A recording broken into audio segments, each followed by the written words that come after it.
Hi, good day everyone. I am Shasmini Valdez and this is our daily devotion. And our topic for today is ano ang hinihingi sa iyo ng Diyos ngayon? Christian ethics. So, our verse for today is Micah 6:8.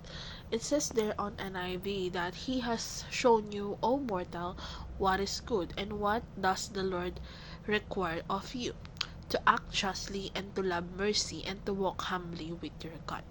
So, we have to know that yung passage na yon is actually really powerful reminder sa atin kung ano yung dinidesire ng Lord for us. So, it is not about complicated rituals or sacrifices, but it is actually about living a life of justice, mercy, and humility. And God wants us to treat others fairly, show compassion to those in need, and acknowledge our dependence on Him.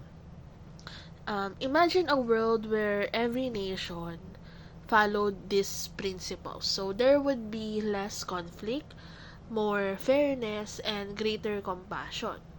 And yung mga tao, they would be more concerned with helping others than gaining power or wealth. So it would be a world where everyone felt valued and respected. So, while we cannot change the world overnight, what we have to do is we can make a difference. So we can choose to act justly in our daily lives by treating everyone with respect and fairness. Mapapakita natin ito by showing mercy, by helping those in need, whether through volunteering, donating, or simply offering a kind of word. And we can also walk humbly with God by acknowledging our limitations and seeking His guidance in all we do. And ayun, to be continued, what am I saying earlier? By living out all of those principles, we can actually contribute to making the world a better place. So, one small act of kindness at a time.